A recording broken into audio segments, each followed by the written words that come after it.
Welcome to the Nikki and Ryan experiment. I'm Nikki. And I'm Ryan. Y'all, we have an amazing guest tonight, the Conscious Lee. What is up, Lee? Thanks for being on with us tonight. Appreciate y'all for even inviting me. I'm honored. Yeah, man. We're honored. Man, of course. So tell us a little bit about yourself. Most people on here right now already know who you are, but tell us a little bit about yourself, your platform, and what people can expect from your content. Okay. George Lee, aka the Conscious Lee. Don't forget the Lee. Find me at GeorgeLeeSpeaks.com. I'm originally from Bryan, College Station, Texas. Bryan, the West Side. Shout out to everybody on the West Side of Bryan. I come from, I feel like a stereotypical country hood town. You know what I'm saying? And I have a lot of my life experiences from that side of town. When I graduated from Bryan High, I was the homecoming king, prom king class president. I feel like that really had a big impact on how I'm able to relate to people and how I'm able to kind of navigate the world.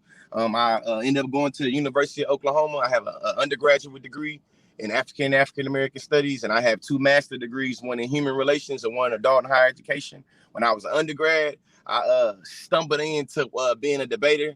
When I was in high school, they told me that if I went to any member, any group or member like meeting one time, I'll be able to put it on a resume. So originally, I only joined the OU debate team to be able to put it on a resume, so I can always brag about being able to go to a D1 college to like play football or play basketball. So shit, I was like, I'm finna put this on my. I was a part of a D1 university debate team. Yeah, I ended up being kind of good at it and figured out how it worked. And, you know, ended up being one of the top 20 debaters of the decade from 2010 to 2020. And now I'm currently a coordinator of debate at the University of Oklahoma, as well as a 9th and 10th grade teacher in Oklahoma City. You know what I'm saying? And when I love that classroom in the university level or in the high school, I'm on social media doing what I call edutainment. My motto is education is elevation. And when you come to when you see my face on your screen, just know you ain't got to do no SAT. You ain't got to do but you're gonna get you a top level college course about race, class, gender, ability, sexuality, politics, the economy, depending on how I'm feeling that day. I'm just very educational lens and try to, you know, make it where we can kind of come up with some philosophical questions and really theorize about power in terms of whatever I'm talking about. Awesome. Yeah, I mean, I have to admit, I totally binge watched your Instagram yesterday, and I mean, I always see your stuff come up, but I kind of like went back. I'm like, I learned a lot actually. So thank you. I'm gonna watch you more. It's gonna be like, ooh, I'm gonna grab my snack and watch you. Yeah. So we do want to show a video of Alejandro Mayorkas, who is you know, he is the head of the Department of Homeland Security, and then we want to get into what makes the Conscious Lee tick, but we want to kind of get your feel on this video and see how what goes through your mind when you see it. So we're going to go ahead and show it to you guys. It's a little long, but it's worth the watch. This was put out today. This was breaking today. Here we go. The prior administration dismantled our nation's immigration system in its entirety. When I started 27 days ago, I learned that we did not have the facilities available or equipped to administer the humanitarian laws that our Congress passed years ago. We did not have the personnel, policies, procedures, or training to administer those laws. Quite frankly, the entire system was gutted. In addition, they tore down the Central American Minors Program that allowed children to access laws of protection without having to take the perilous journey north. They cut off funding to the Northern Triangle countries of Guatemala, El Salvador, and Honduras. No planning had been done to protect the frontline personnel of the U.S. Customs and Border Protection and other frontline personnel that address the needs of individuals coming to our border. Contracts had been entered that were unlawful or against the interests of the United States Department of Justice. And that's just the tip of it. And I must tell you that it pains me profoundly to say this today on March 1st, the 18th anniversary of the U.S. Department of Homeland Security. It takes time to rebuild an entire system and to process individuals at the border in a safe and just way. That is especially true when we're in the midst of the pandemic and are obligated, of course, to adhere to the restrictions and procedures that have been promulgated by the CDC to ensure public safety, including the safety of the individuals who arrive at our border. It takes time to build out of the depths of cruelty that the administration before us established. What we are seeing now at the border is the immediate result of the dismantlement of the system and the time that it takes to rebuild it virtually from scratch. Yeah. All right, Lee. It's pretty profound. I see the smirk. Give it to me. What are your thoughts on that, Lee? It was kind of can y'all hear me good? Is Yeah. Kind of cutting out. I was trying to make sure. I was thinking like, man, am I cutting out over here? No, we can hear you. Sound good. But just to make sure I heard it correctly, he's saying that the infrastructure of Homeland Security, the Homeland Department, is being gutted to specific countries, Guatemala and. Well, the past administration gutted all of these, like the people that were designated to be taking care of these things. They just shut things down, and they haven't been able to they dismantled these particular areas in government. So now it's like they have to rebuild and restaff and find a way to, get these people back in to help, because it's I thought is the way it was explained is, you're talking about, because one of the things that's being debated a lot on Twitter and everything right now is them reopening. I think it was in Texas, Lee, I think it was, where they reopened the center for the kids, the detention center. So there's a lot of debate going on about that. And of course, trying to set my bias as a liberal aside, it just sounded to me like all these infrastructures that were in place to try to assist, they're not being so much of a rush to the border. It sounded like they were gutting that, which we all kind of knew, was happening. A lot of us, we saw the writing on the wall, I should say. And now this is just confirming that's probably what happened. So I just wonder, how much of it is necessary? How much of it is, political cover fire? I just wonder how much of what is what and how bad it really is. But what do you think? Man, I know it's bad. I know that right now, I feel like what they said is more than likely a reality. At the same time, we'll be denied to underestimate the political strategicness of saying it that way. I thought the same thing, Lee, actually. I do think that when it comes to immigration in our country, I feel like when we make it a bipartisan thing, I feel like it really doesn't understand the totality of the issue. I think that when we see how immigration has been racialized in our country, regardless of who's been in office, we see there's been a constant legislation, the constant policies, constant laws that's been drafted to kind of racialize immigration in a way where we demonize immigration for people that's coming from south of the border, south, you feel me? As long as they're racialized as being black or brown. And insofar, especially, since, Reagan time, when it comes to, white, the European, Donald Trump's wife is, immigrant. We know that white immigrants, European immigrants are not racialized the same way, especially when it comes to being criminalized.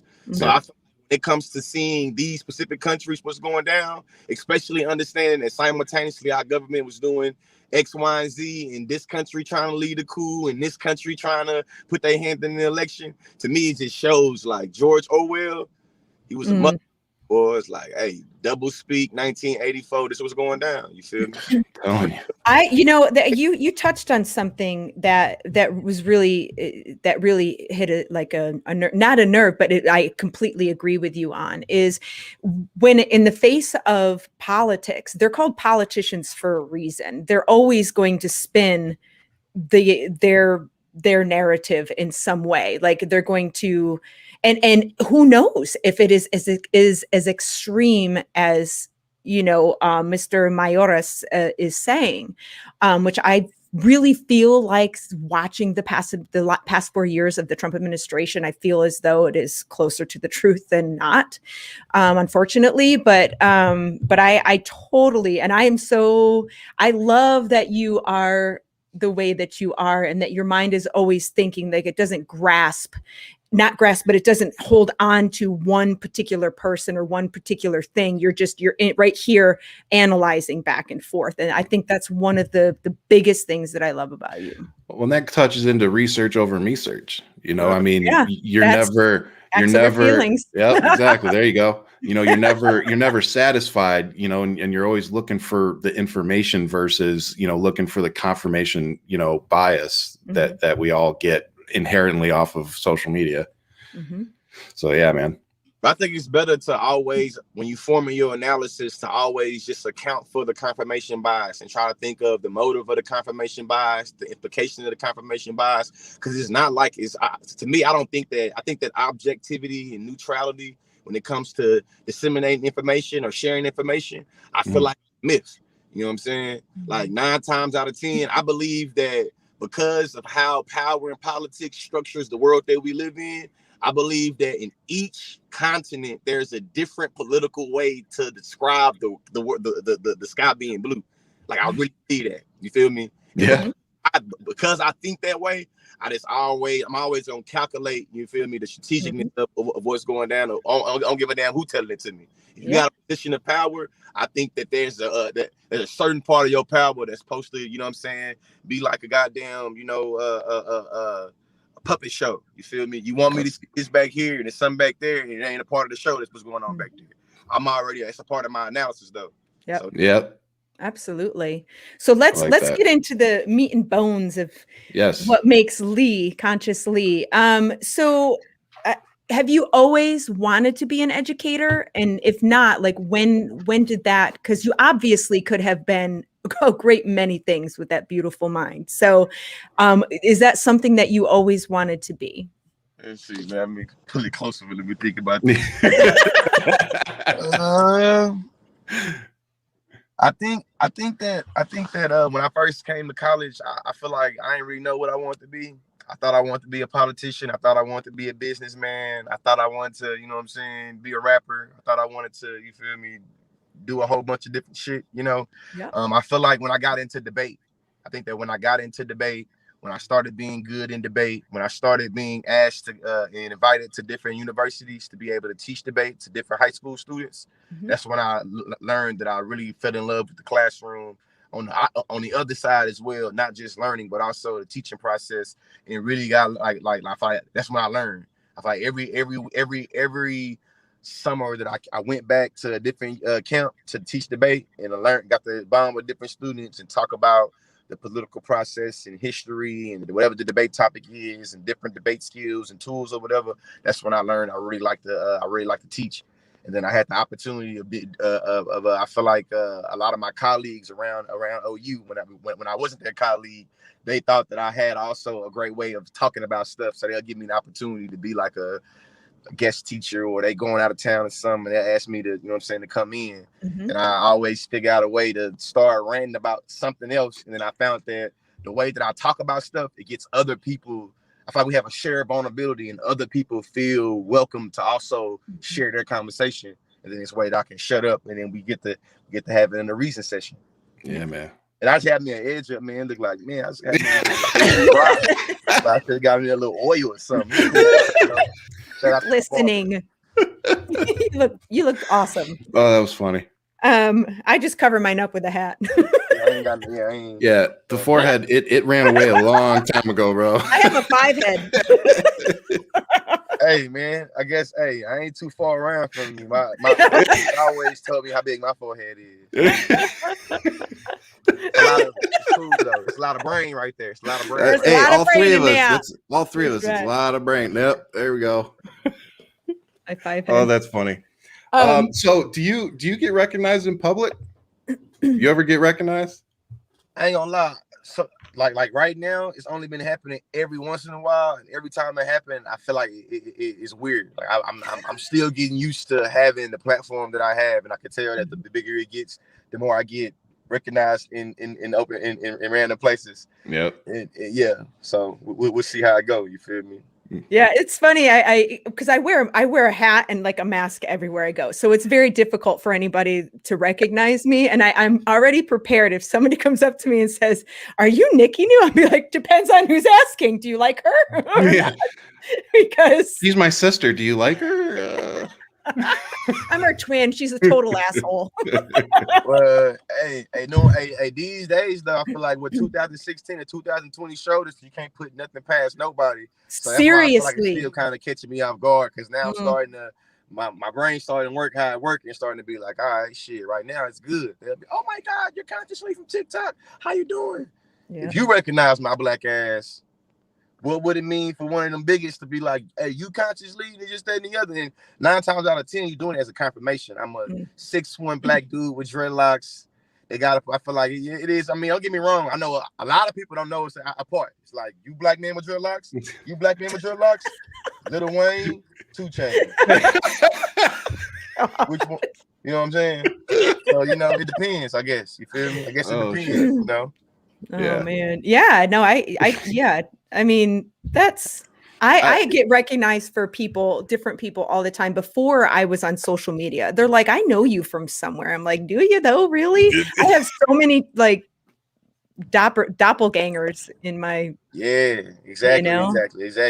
Yeah. So right now I feel like it's been a few times I've been at the mall, or I've walked through campus and somebody ConsciousLee, and I'd be like, whoa. Or somebody one time, first time it happened to me, I was with one of my old professors that's we know what I'm saying now, my colleague, because we worked together.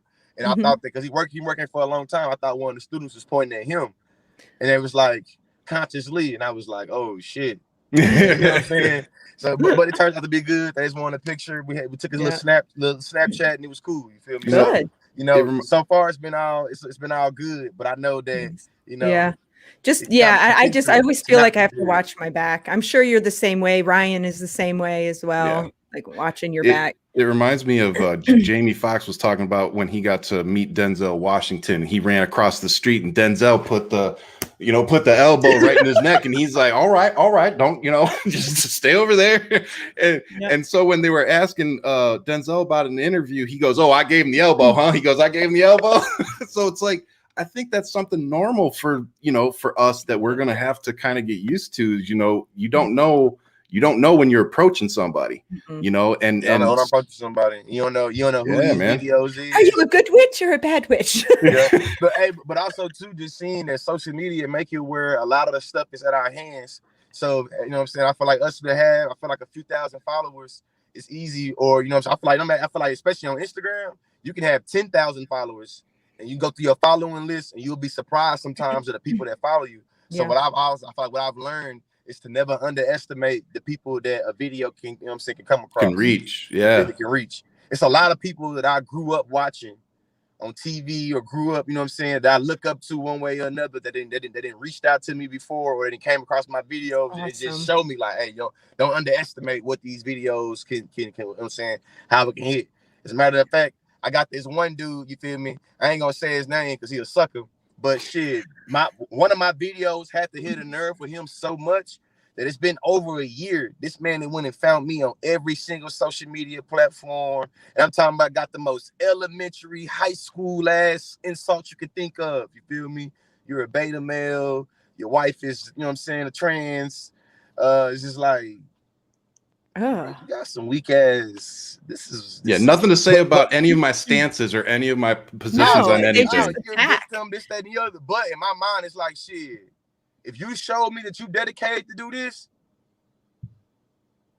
You better not never run into me in Oklahoma, boy. It's so funny that you're talking about this, telling you. Lee, because one of the questions I wanted to ask you was, Oh yeah. we all, and you're a much bigger, creator, but the hate, we get a lot of hate from a lot of people. And how do you handle it? Like, do you even acknowledge them, or do you just ignore them? To be honest with you, I think that I try to make me an analysis off a person's motive. You feel me? If I think that you being an opportunistic cloud chaser that's trying to trick me out of my position, or that's trying to get something out of it that's not a genuine, engagement, more than likely I'm going to ignore you. You feel me? Or depending on how I'm feeling, if I'm bored, if I feel like you're trying to gaslight me, I'm not. Hey, listen, I debated, and I'm from the hood too, so let's go. You feel me? So it just depends on how I'm feeling, though. You know what I'm saying? But though, it's gonna be, I'm gonna be in the control of my feelings and my emotions. So I'm gonna only get pissed off if I allow myself to get pissed off. I'm not gonna let you piss me off. Right. Yeah. If I don't want to get pissed off, or I don't want to give you no attention, I'm not gonna give you no attention. If I decide I'm gonna give it to you, I'm gonna give it to you. But I get to decide what element I give to a person and how much attention I'm gonna give to a person. And when it comes to the trolls, I'm gonna always already protect my peace. You feel me? So don't get me wrong. Sometimes I get a little flare out of talking some shit to somebody, but I'm still gonna be able to answer other questions and get to what I'm doing. You feel me? It's like I worked hard to get where I'm at right now, and it's like coming from where I'm coming from. You ain't gonna never let nobody trick you out of your position. You feel me? And if you recognize that you stand to lose more than you stay in the game, it's probably not a good engagement for you anyway. And 9 times out of 10, when it comes to like haters, it's like I know that you're doing what my weak ass debate opponents used to do when I was, growing up, in college. You see that I'm a monster when it comes to being able to express myself and being able to make an intellectual analysis. So what you're trying to do is get up under my skin, be able to press my buttons, be able to make me emotionally go off. But I'm a Sagittarius and I love my emotional intelligence. So I'll fry your ass and then go back to what I was talking about. Yeah. I love it. I love it too. But it's funny that you say that though, because I have the complete opposite problem. I'm gonna call it a problem because I get spun up, and I get spun up too easy but you know what I mean? But like you said, I've gotten to the point where I can get spun up, and I can bring it back down after I do that. Exactly. It's up. Okay. Yep. I'm pretty sure you guys know where I stand with it. Tell me, I want to know. Try and use. No, Lee wants to know. Tell him. I'm telling you, like what the fuck is wrong with you? Yeah, what the fuck is wrong with you stemmed from haters, and like that whole series. And I love making those. And I like toward the end there, every single one of those things were getting taken down on TikTok left and right. I'm like, it's not even worth it. So now what I do is I make one and I put it on my Instagram and I go on TikTok and I'm like, you fuckers want to see what the fuck is wrong with you? Then go to my Instagram because it's a good one, or my YouTube. Yeah, because that's how I saw your post that you've been getting like my analytics look almost exactly the same as yours. Like, it was up and then all of a sudden just level for like TikTok 30 days. Analytics. Yeah, he posted the same thing. It looks just like ours. Since April. I think that when I celebrated having 400,000 followers in April at the beginning of the quarantine, that's when Meg Thee Stallion had everybody doing a Savage challenge. I knew from listening to my man Gary Vee and seeing what happened with Instagram from Facebook overnight, I knew it was going to be a point in time that overnight it was going to be 500 million people go migrate from one app to the other. Yeah. And I knew that if I had a certain amount of following, I'd be able to catch the rise of the app. What happened is that because I feel like to me, I think the proper term that we need to talk about is respectability politics, and how respectability politics has many different ways of projecting itself and being able to fuck over different people or being able to censor and or suppress different people. You feel me? And I think that because of how respectability politics is structured, certain people are more susceptible to being, you feel me, having respectability weaponized against them than others. But I think that we all, as a collective, as people that make content, have to be, mindful of what respectability politics mean for the type of content that you make. You know what I'm saying? And I think that when it comes to the analytics, it's like, shit, I've been dealing with this since April. But because I've been doing my little research on it, it's like I've been able to experience what they call the uptick. You know what I'm saying? Or the upscale. It's like I've been able to still upscale on the following, even though I've been shadow banned.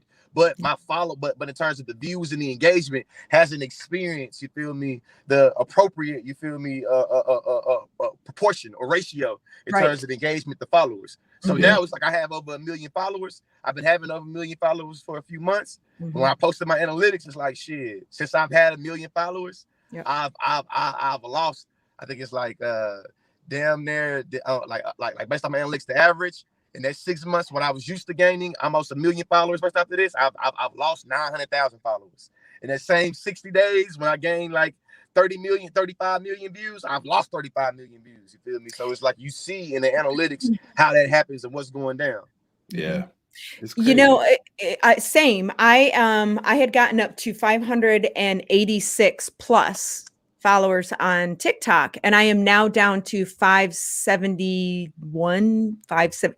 And this I got shadow banned. Like, I had a group of people coming after me and mass reporting my videos and getting them taken down. And TikTok was taking 5 days to get their shit together to get, and then they wouldn't put it back. It was a mess.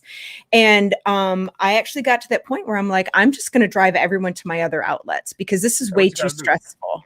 That's what I was doing. I'm like, at this point now, all of us need to recognize. I feel like if you have, you know what I'm saying, 5,000 followers on TikTok, and that's your biggest following, you need to think about what it means to look at TikTok as an ends to a means damn near, and or look at it like, how can I get this traffic over here to these other places? And I think that because I made a lot of content, when I was making a lot of content, I feel like I was in my Lil Wayne, Gucci Mane phase of this dropping a whole bunch of, you know what I'm saying, content. I feel like I was making, it was a point in time for like 6 months, I was doing 20 videos a day. Yeah. You know what I'm saying? And because I was making so many videos a day, those videos was making its way to Twitter and Instagram. And I was seeing also a big upscale and following on Instagram and on Twitter. You know what I'm saying? So I feel like you gotta just already start thinking like that.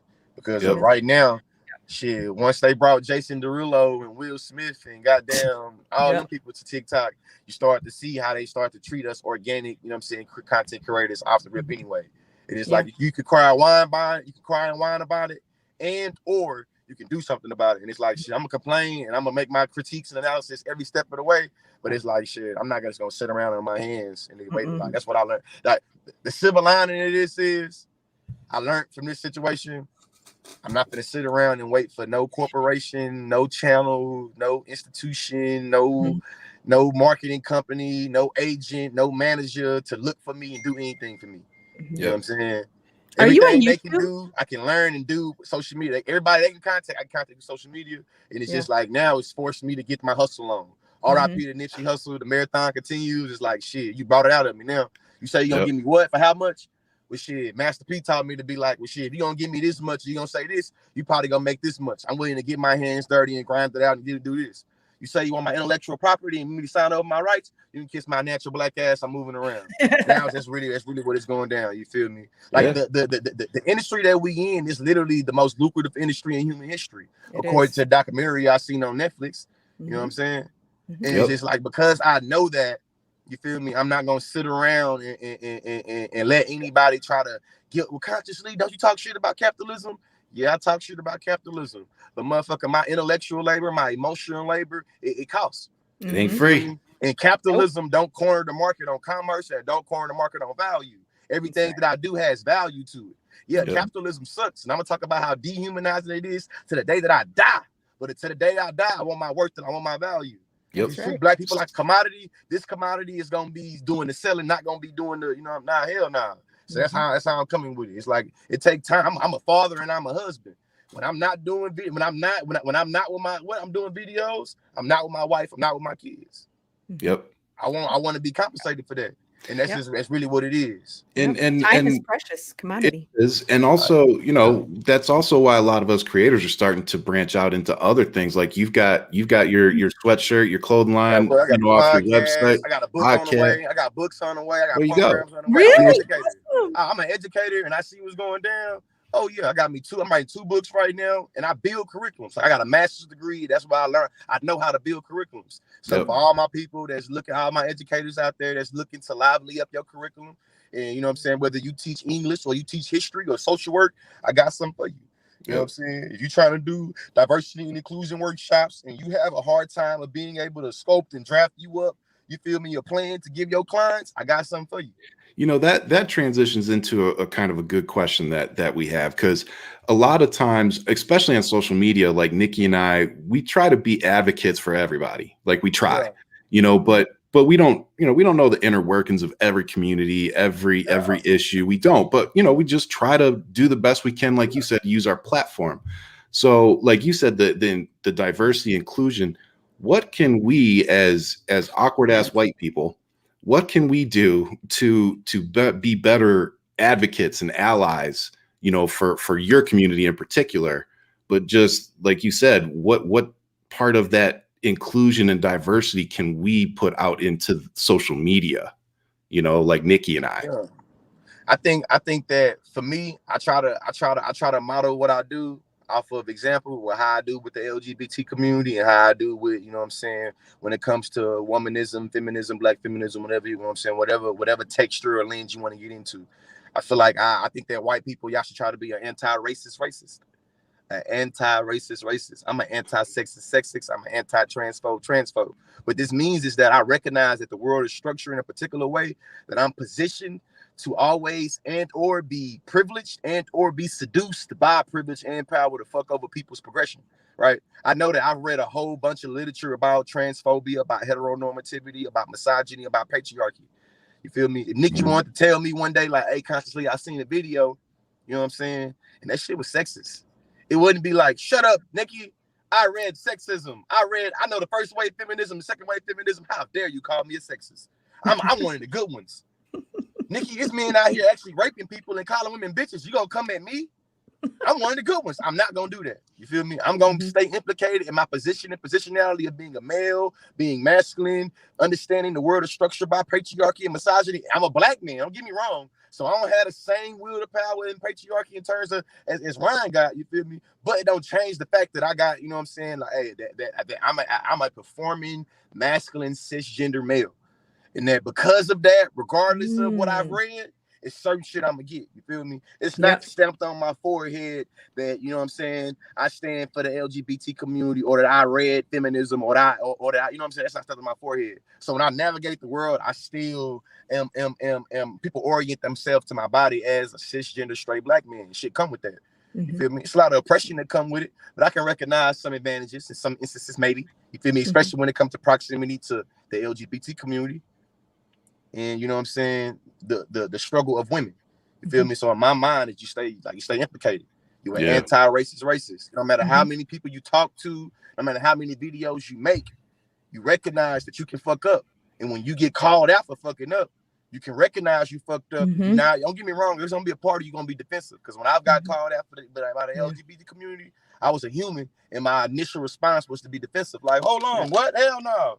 But I'm willing to be reflective, and I'm willing to. This is important though. I'm willing to acknowledge myself as the bad person. I'm willing to see myself as being the person that is implicated in the shit that I claim I'm against. You know what I'm saying? Yeah. It's basically owning. It's owning. Have a hard time understanding. It's owning it and learning from your mistakes and moving on and being better. Shout out to Mariana. Yeah, that was. On your shit. I really liked what you had to say. It's because it's in all of us too. Because we were, I was brought up in a whitewashed town in, upstate New York, and like that was profound, really, because it was profound. I had a very interesting, growing up. My mom, she left my dad when I was like 5 and ended up, she's married to a black guy. So growing up, I had a stepdad, who was black, but I went to this very white school, and he would come to he would come to the football games. And I would be standing there and he'd be, put number 54 in, put number 54 in. And I remember this like it was yesterday. A dude standing on, one of the assistant coaches standing on the sideline looked at me and said, "Who's that N up in the stands keeps telling me to put you in?" And I was like, "Oh, God." I was like, that's my dad, you know, like, and that was my response back then. But it was very eye-opening. And then, like you said, as you go through, you know, life and you start having your eyes open more and more, even in the last 2 years, man, you know, the white privilege thing used to upset me, but you know, the last 2 years has really opened my eyes to, like you said, understanding and admitting those inherent privileges that we get simply because where we came from, because of the color of our skin, because of, you know, these privileges we have, whatever. Yeah, man, that was profound. Yeah. I had my red hat right now, I would kind of troll you right now, because in my mind, I'm just thinking of like, what if Fox News is watching this now? It's like, Ryan, are you being a victim, Ryan? Ryan, black that white guilt against you, Ryan? Ryan, listen, Ryan, this world is made equal for everybody, man. There's winners, losers, Ryan. The people that work hard, they usually win. And if you're a lazy fuck, you lose. The losers, Ryan, are lazy fucks. That's the reason why they lose. Not racism, sexism, ableism. That's some libtard shit. Yep. Because they are lazy. Say it with me, Ryan. Say it Lazy. with me. Lazy. Yeah. You damn liberals. Thanks so. See, everything was good until Obama got in office, and you damn liberals started being able to how you feel all the time. Say, oh my God. I need to send you a red hat so you can play that character. Oh yeah, that's awesome. I got the character, the conservative. I'm about to bring them back. I got about like 60,000-70,000 followers on TikTok with this person. Oh, Get out. That's a legit. Oh, I'll have to go find it. God. Okay. All right. I need to go find that. Got over 1 million views. The first video on this profile got over 1 million views. I'll have to go. What's it called? What is your handle on that one? Conscious the Conservative. Conscious the Conservative. It's my cousin CC. Oh, God. I love it. I fucking love it. I love it. Your alter ego. Hey, I'm from Texas. I'm really born and raised from Texas though. Like I'm from where I'm from is from Texas A&M. George Bush Senior. That's you feel me? Like the George Bush Library is where I'm born and raised at. You feel me? Mm-hmm. Yeah. Like. Matter of fact, where I'm born and raised at, my family left the plantation and stayed there. You feel me? It's like you know what I'm saying. Like where I'm from, I can go riding. I can go see, like, you know what I'm saying. Like this. This is where a lot of pain and suffering that's in my lineage is hip. You know what I'm saying? Yeah.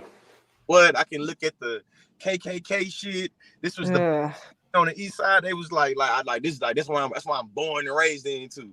You know what I'm saying? I know a lot of black people that feel like Trump is cool. You know what I'm saying? I'm from down here. Like I'm from the, you know what I'm saying? But so I'm able to speak to that because that's why I'm born and raised too. That's why I was born and raised around. Yeah. How they gonna spin it? I call it bootstrap mentality. You feel me? Man. But we all know it's different though. Bootstrap mentality, it come in different depending on what region you at. It got a different texture thing to it. You know what I'm saying? Yeah, that's true. Bootstrap different in Oregon, and bootstrap different in New York, and bootstrap different in you know what I'm saying, California. Bootstrap is different. It is. But you know, white supremacy and anti-blackness is global. Goddamn, just like capitalism. It sure is. Yeah, absolutely. All right, we got a couple more questions, and then I want to get into. Go ahead. Well, go ahead, I have one. Okay, so you strike me as a person that has always stood up for the little guy, that like maybe even when you were younger bullied at times, but learned from that and stood up. Like I see you standing up for people and like I see you standing up for people that like it's wonderful. Like I see certain videos, and I also like Ryan and I because I was bullied as a kid. So when somebody is being bullied by somebody, I'm like, you know, like I'm uncensored and I kind of go at it. You're a much more diplomatic than I am, if that's right. But you know. Try to say, speaking for me, what's going on? Like, man, I think that because at a young age I got bullied. Like, you did? all the way up until I got bullied all the way up until I was like in the 4th or 5th grade. Mm-hmm. But the way that I got bullied and my experiences and the feelings that I had, because I've always been a person that was in touch with my feelings and my emotions, I remember how I felt being bullied. Empathy. I'm 30 years old, and last time I probably was bullied like that when I was real like maybe 11 was that? Yeah, 11 or 12. Yeah, 11. I still had that trauma and that pain and suffering with me. You feel me? So when I see somebody else doing it, it just don't rock with me. You feel me? And then because I got the experience being extremely bullied and then experiencing being kind of extremely popular in my little small town that I grew up in, I didn't respect other popular people that like you popular because you fuck with people. Like you don't have no talent. You ain't popular for the right reasons. You popular because people scared of you. Yeah. I don't respect that, and because I grew up how I grew up, I'm not scared of an ass whooping. So the best you got for me telling your ass off is an ass whooping, run my ass whooping right now. Let's get it. You feel me? That's how you know what I'm saying? Like I'm from Bryan, Texas. I grew up fighting and taking that not gonna stop me. Like once we good. You feel me? Like you know, because that's something too that I think is getting lost in our society today is you know, I mean, I know we've heard it before, but you know, taking an ass whooping, you know, whether it figuratively or actually, just take that ass whooping, lick your wounds, and come back and be better. You know, but on social media have never been hit in the mouth. Bingo. Bingo.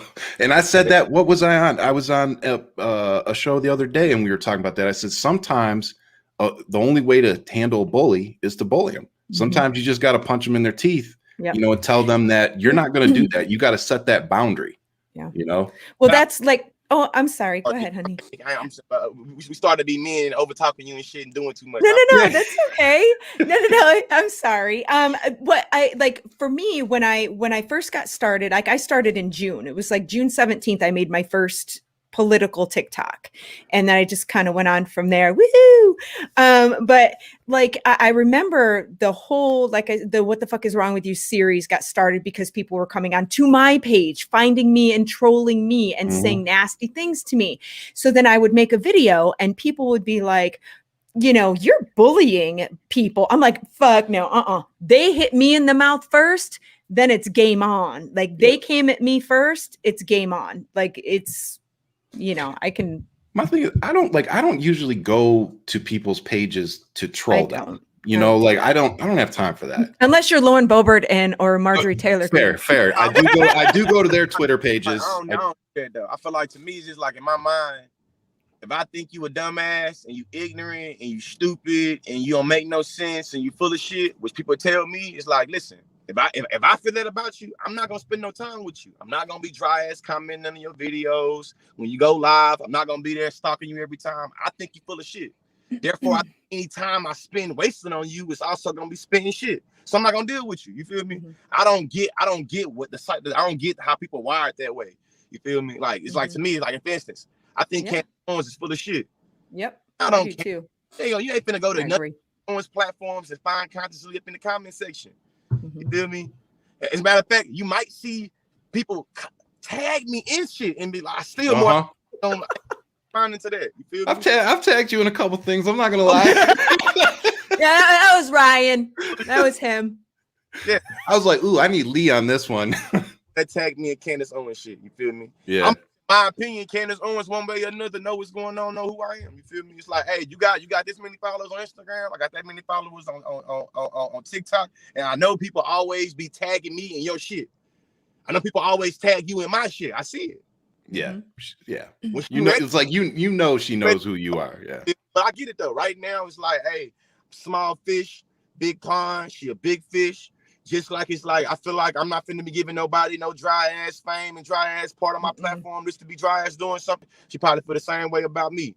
Same Pharaoh. So that's the reason why it is what it is. They how I see people, you know what I'm saying? They be throwing stones, you feel me? And hoping I respond or throwing shit at the wall and hoping that something gonna stick and see what's going on.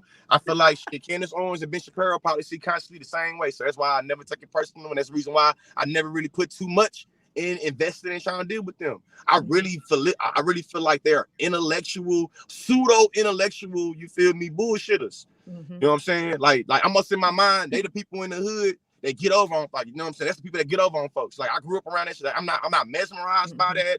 It's not profound to me.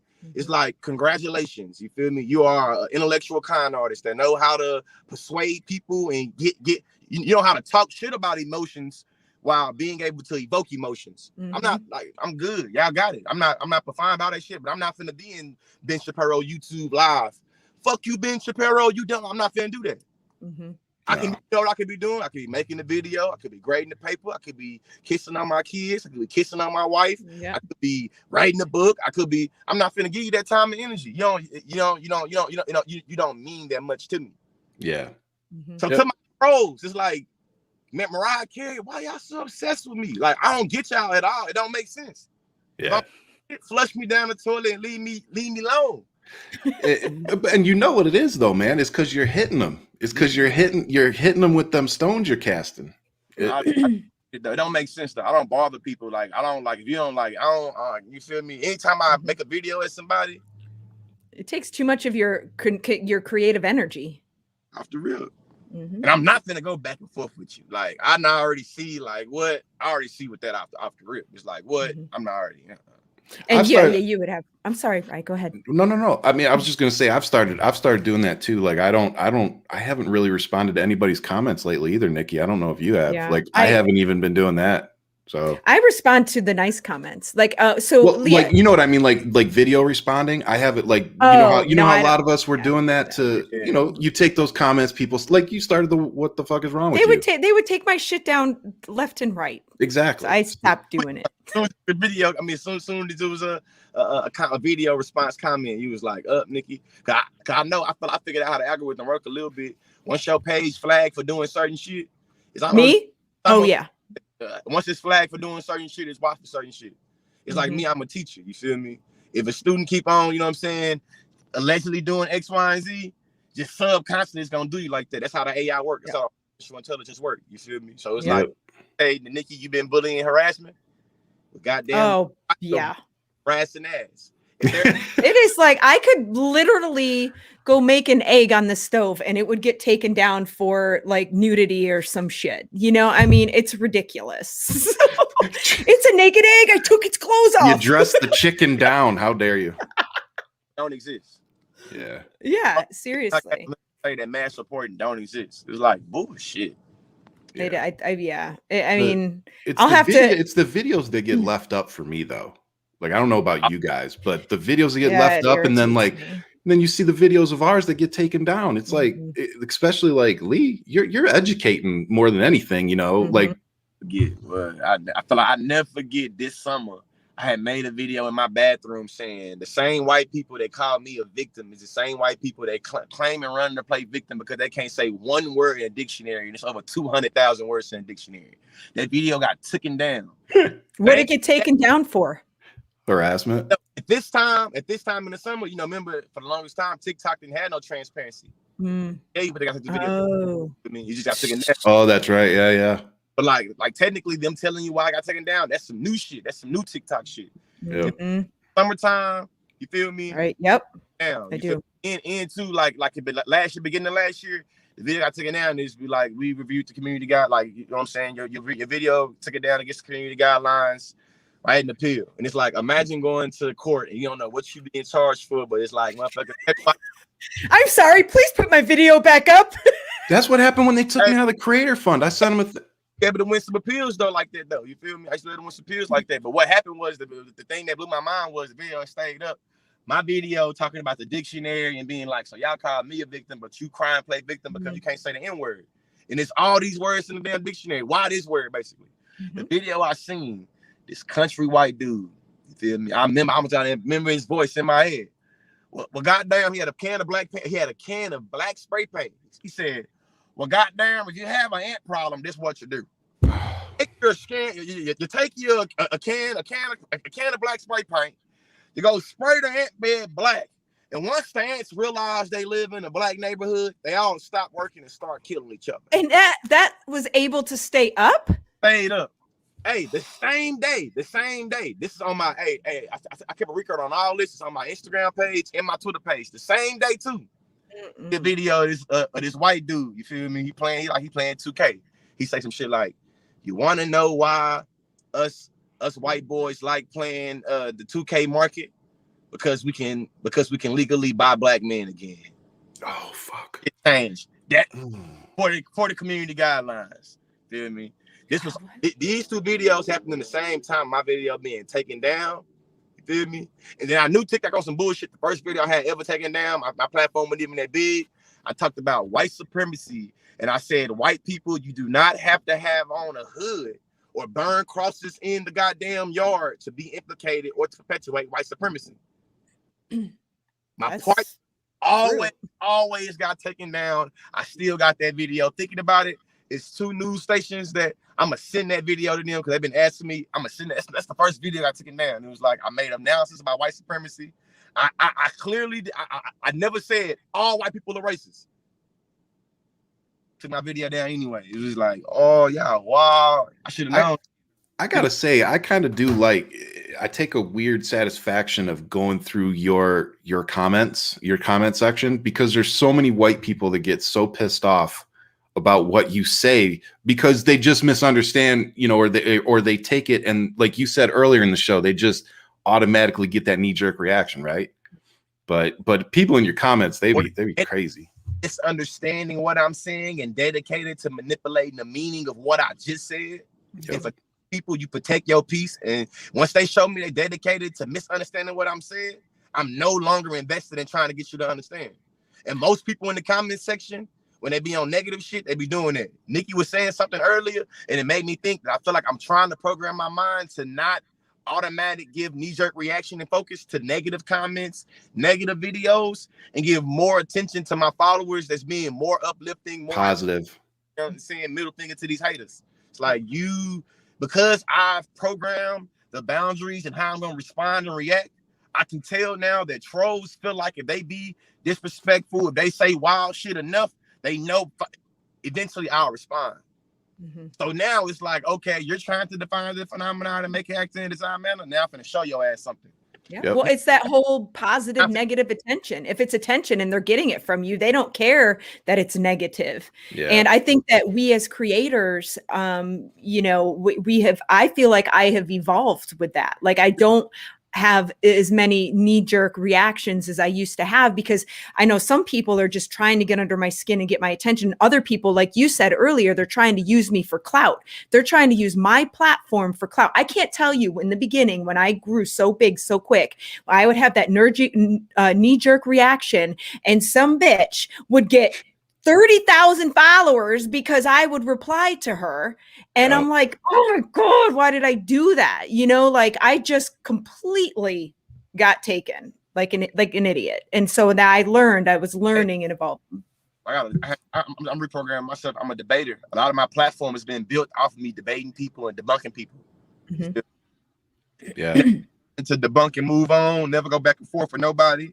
Debunk and move on. They want to make 5, 7, 8 videos. That's their business. But it's like, you made a video, it was brought to my attention. I wanted to diplomatically show your ass you was wrong and move on. That's what I'm doing. I'm not finna be going back and forth with you. And then it's just like I've learned that to not get sucked in some bullshit, because like I'm a debater. Some people feel like if I say enough, I get them debating. And I'm knowing it's like they see our followers. So it's like if Nikki make a video at Joe Smo and tag Joe Smo in the video, now all Nikki followers finna go to Joe Smo's videos, and now we finna run up his views, and now Joe Smo gonna make another video, and we want to back and forth because you see the engagement. It's exactly out. To me, when I go to a person page and I see you got 100 views here, 200 views here, 300 views here, 100 views here. You said something about ConsciousLee. All of a sudden, it's the first time you ever experienced 50,000 views. The first time you're welcome. 50,000 views. You're welcome, but that's all you get. It really being real, it's like I think that a lot of us content creators got to think about what come with the platform. It's like, really, we think about anybody we look up to. If we go to their Instagram page, it's 1 million haters in their comment section. They ain't just dry ass responding to everybody. You know what I'm saying? No. And it's just like right now, it's like, hey, when I feel like in the hood, when they tell it, when we say don't let anybody trick you out your position, I feel like that's what they're talking about. If you try to build a brand and you trying to do shit, it's like, hey, it's either subtracting from you or it's adding to you. It's not complex. It's simple. Yep. How much do you stand to gain from this engagement? How much do you stand to lose? Yep. Don't get me wrong, we human. So sometimes, don't get me wrong, if you keep me caught up in my ego, I'm pissed off, I will let me off on your ass and reach your rights. It does totally depend on my mood. But here's the thing. But how far I go though, so I'm not finna just be dry ass. You feel me? It's like reaching out to me now. I know that reach out to me because I'm genuine, sincere in how I'm do. But at certain time, it's like I can't be just showing everything and going off every damn week and every day about certain shit. You know what I'm saying? Not It's like, good for you either. Yeah, it isn't. But like, what do you do when you know you were wrong? Like, you know that you went at somebody and maybe you let them have it and they didn't really deserve it. I've apologized anytime I've been so far. I apologize anytime I'm wrong. I've been able to give and explain. I feel like in a sincere apology about how I understand what I did, what I was wrong, how I understand what was bad about it, and how I ain't gonna do it no more. And so far as the track record show, you feel me? I haven't double dipped in anything that I've said sorry about. You know what I'm saying? And I feel like, you know, that's you know what I'm saying. So it's just like shit. That's what I do. But I ain't gonna cap no Ryan. I ain't went off on nobody that I feel like ain't deserved it yet. It ain't nobody that is like, you were not yet. I think I deal with it more in my personal life, honestly. Like online, I'm okay usually picking my battles, but what I struggle with is when I get offline. You know, like when Nikki and I, you know, we put the phone down for the day, but then my friends call me up, you know, and want to talk about something, and I'm in defense mode. I'm in attack mode. And so sometimes I say, you know, I'll be harsh with somebody that I shouldn't have been, you know, and I have to back it up. But yeah, but on the issues too, like I said, being white people right now, at least me being a white person right now, and seeing all the struggles that are going on around me, it's just a really disheartening time for me. I listening to you, watching your videos, seeing other people's videos makes me very concerned for my kids, and it makes me I want to be the best advocate I can be. And I know that if it's good for my son, that it's going to be good for anybody else. And that's just where I'm at with it. Mm-hmm. Yeah. Yeah, it is. It is very, like, I think, you know, and kind of touching on what you said, Ryan, I think society's always been this way. It's just now, you know, it's just Trump. I feel as though he gave these types of people a voice and a platform, and now we're just seeing it more, but he didn't make these people. They've always been there. Yeah. And, you know, he made them feel comfortable again. Yeah. Made them feel comfortable. That's just my opinion. That's just what I've seen as, you know, as an older lady. I think the silver lining to Donald Trump's presidency is that regardless of what side of the aisle you find yourself on, there was a political awareness that was kind of provoked and kind of ignited during Trump's presidency. There's people that never cared about politics that all of a sudden understood or start to have investment in politics. And I think that's the good thing that came from Trump's politics. I'm saying from Trump being the presidency. And sometimes you feel me, it's like shit. Yeah.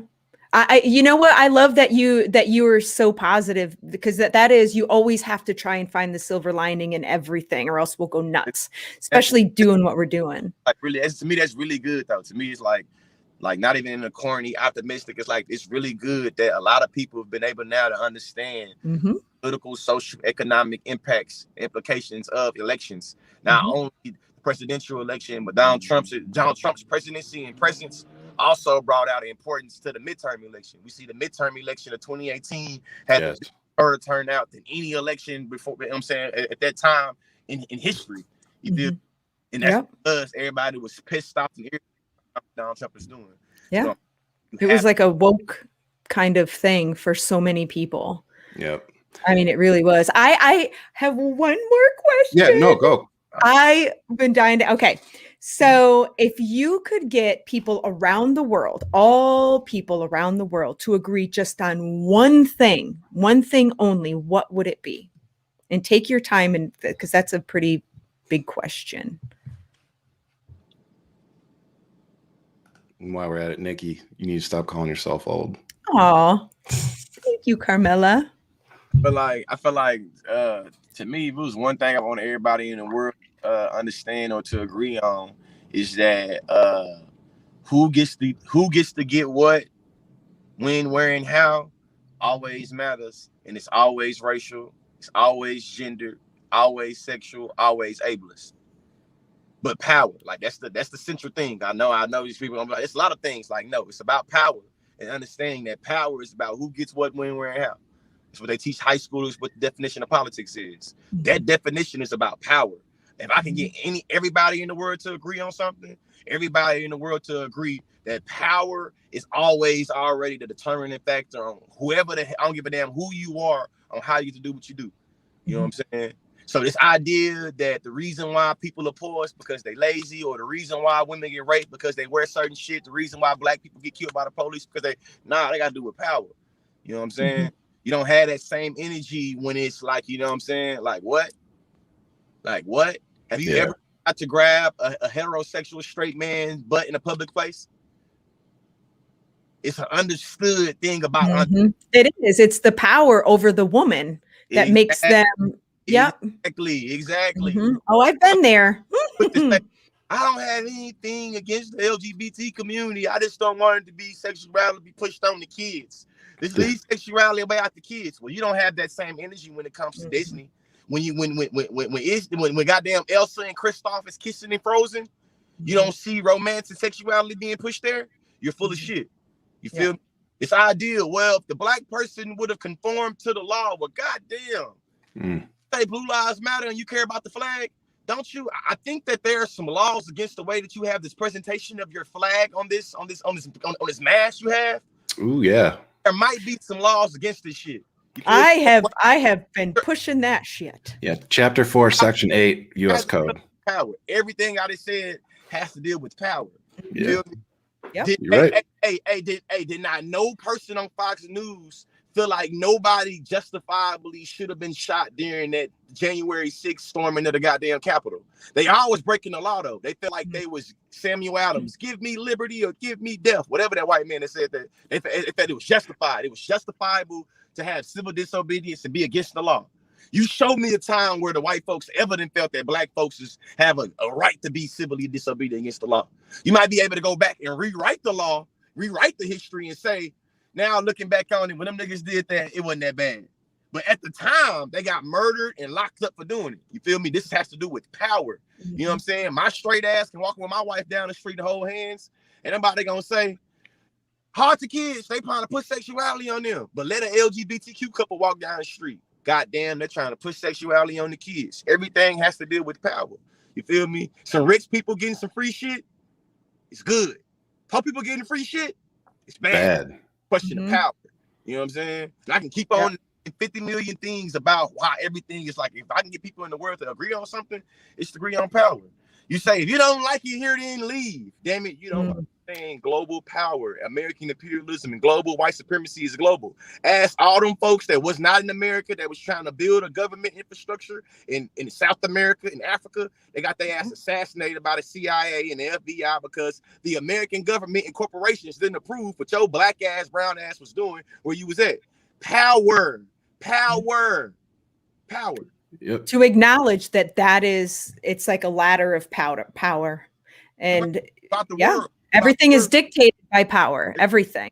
Power. The same way we can recognize humanity in America and say, hey, we got these child labor laws. We should not work kids like this. Shit, Apple will go set up shop in the Congo and say, well, shit, we got 6-year-olds and 4. You ain't got no laws over here. Yep. We not doing over here like that. That's got to do with power. You feel me? I mean, I think that boils down to a much bigger thing. You know, what you just touched on of how Apple takes their stuff and goes out. You know, if it was about,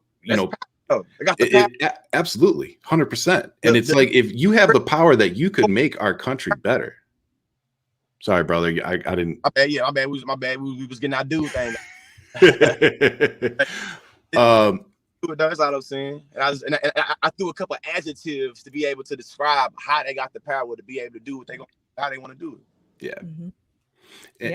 And it's we have people here that have the power, you know, like you're saying, to make things better, to raise wages for their workers, to do all these things to make life better for Americans here. But instead, they're going to take their jobs, like you just said, and they're going to take them and go somewhere better so that they can put more money into their pocket, and it with zero concern or care for the American people. Because what comes with power is money. Yep. Power and privilege go together like bacon and eggs, man. That's the only. Amen. Yep. And every society is set up to keep the people in power, powerful, the people powerless. And that's what we got to recognize. Every society, no matter what society you in, it's structured that way. And we can see how race, class, ability, and sexuality, there's a constant similarity across the board. Light skin, dark skin, feminine, masculine, straight, gay, indigenous, settler. We see all these binaries everywhere that we go. You feel me? And that's what got to do with power. Who get to determine who gets what, when, where, and how. That's the reason why I led with that. I led with who gets to determine gets what, when, where, and how, because that's what true. It's 100% true. And that but it's the last thing I say. Yeah. Oh no, UEP, you're good. the person I look up to, the person that really made it where I started being on the shit that I'm on, and why I took it serious. He had a quote about power. He said that power is the ability to define the phenomenon and make it act in a desired manner. He said that power is the ability to define a phenomenon to make it act in a desired manner. That's how you define power, is defined that way. That sounds like our politicians and the power that they have and how they use it. Who was that said you that? can use it for the co-founder of the Black Panther Party. I didn't hear it. I'm sorry, man. The co-founder of the Black Panther Party. Oh, okay. R.I.P. to Fred Hampton. We see how it happened with that. You feel me? Yeah. Careful. And for the CIA, had my ass hemmed up. FBI had my ass hemmed up somewhere. I don't want to know. Hey, FBI. I always tell y'all this. I'm just a punk ass educator. I don't want no smoke at all. I'm just an educator, man. I'm just an educator, not an activist. Yeah. I'm just an educator. You feel me? Right. You know? But you are. My teaching, that's their business. Yeah, I mean, it's funny because you're amazing. You are. I mean, I just love you to death. But we talk about that a lot on here because we joke.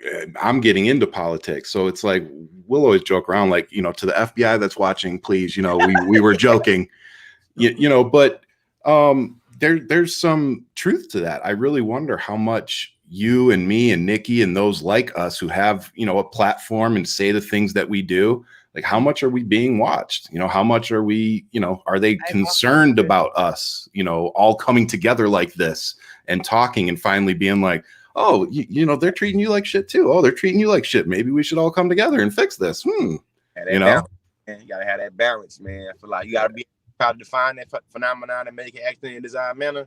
But it was this white French dude. I think his name was Michel Foucault. You know what I'm saying? Talk about power and shit. And he talked about how when people, I feel like it was like a prison in France or some shit, like a big ass light. And it was like the prisoner, the idea is that if the prisoners never know who's in the light, who that somebody's patrolling, they'll always have the integrity to do what's right. You know what I'm saying?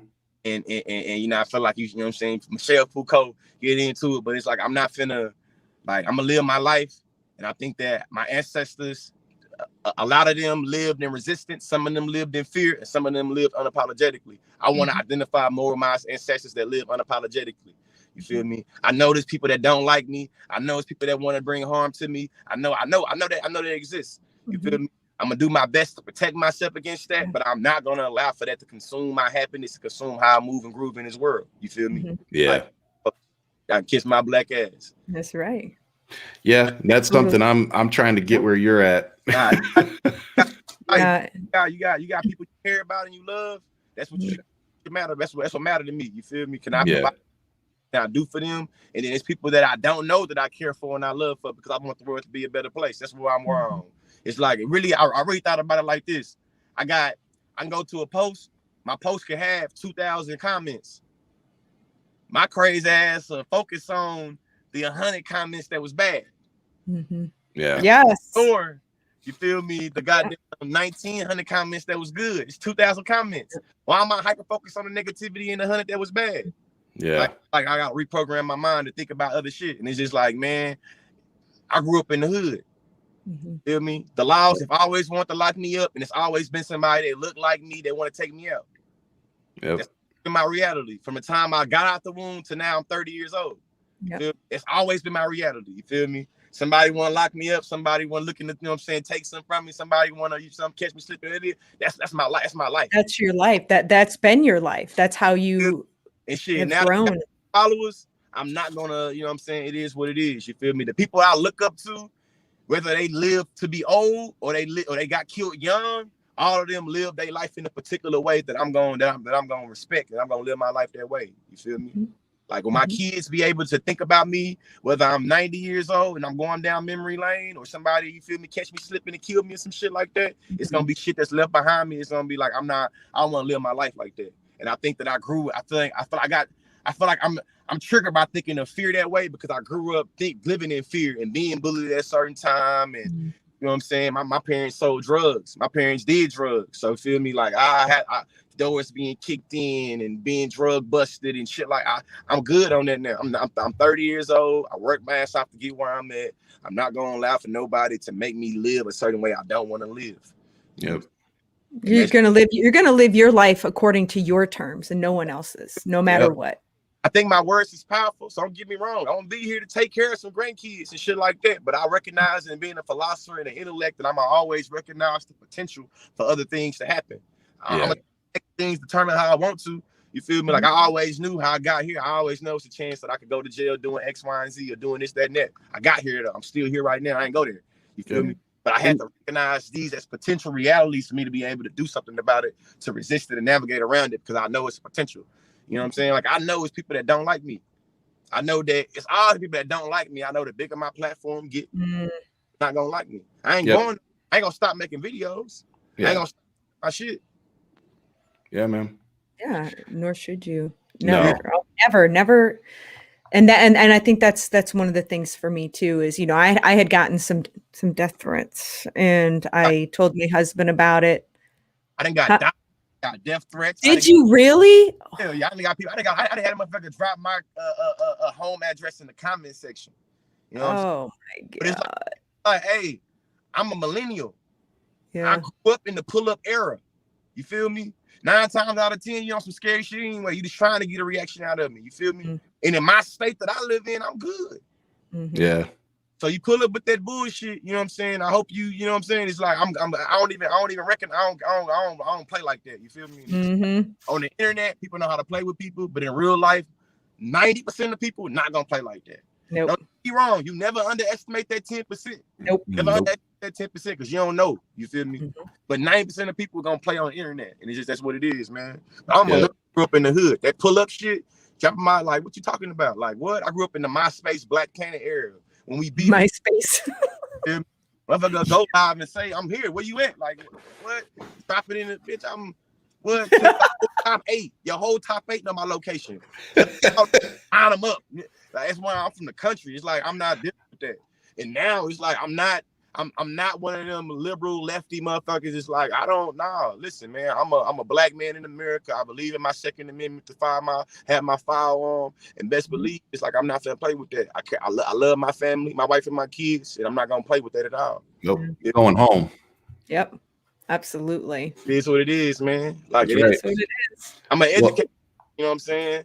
I'm not no like I'm really I've been through some shit. A lot of people don't know who I am and what I am, and it's like I like people to keep you guessing. You don't know what's going on. Yep.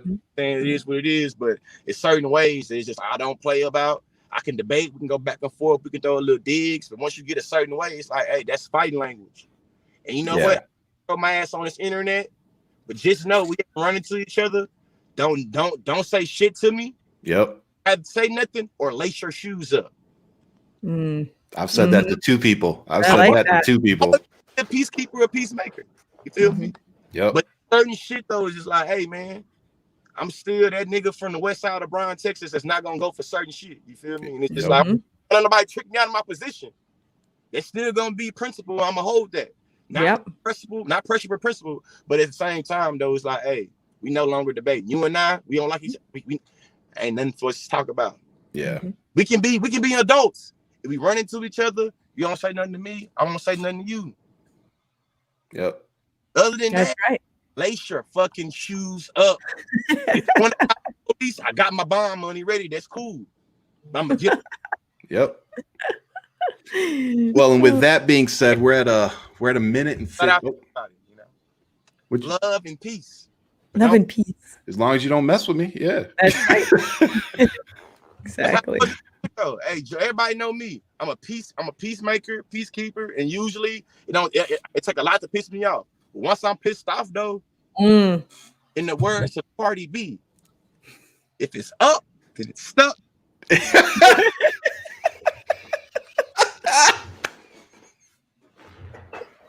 Oh shit. If it's up, then it's up. Oh, sorry. All right. And with that being said, we're gonna try to get to a few questions, Lee, if you don't mind, before we duck off. So guys, I know it takes like 10-15 seconds or something for y'all's questions to come through. So if you have anything you want to ask Lee real quick, please put them in. Nikki, if you would go scroll through. Yeah, I will. I wish I had your brains. Yeah, I wish I had your ability to debate. I wish I could, you know, getting into politics, that would be a useful tool. Yeah. I like this one. ConsciousLee 2024. I'll be old enough, man. I think I'll be 33, I think. Oh, you wouldn't be old enough then. Well, not for president, but you could run for Congress. Yeah. Run for Congress, man. That ain't gonna, man. I see what they be doing at AOC. Oh, my black ass. What? Jeez. Gosh, they're awful to her. She's a beast, man. I don't know how she takes a lot. Talk about she takes a lot. Yeah, man. My family, you feel me? Like, they ain't gonna, you know what I'm saying? Like, what? I couldn't imagine, man. What? They gonna talk about my mama criminal history, my daddy criminal history. Shit, they gonna bring up my little criminal history. My wife lives on me. It's gonna be like, what? It's just be like, I just, you know, right now, I feel like, man, it's just trying to build some shit that I can leave for my kids, man. Yep. You know, Redneck Papa. Yeah. Lee, when I get down to Oklahoma, are you hopping in the truck with me? Yeah, man, we can fuck around, man. I love Redneck Papa. Yeah. I love you. If you guys don't follow Redneck Papa, go follow him. Oh my gosh, he's great. I'm sure everyone on here does. Let's see. Oh, thank you, Ryan. Love you too. What else we got here? Yeah. Is this you, Ryan? You're going to be.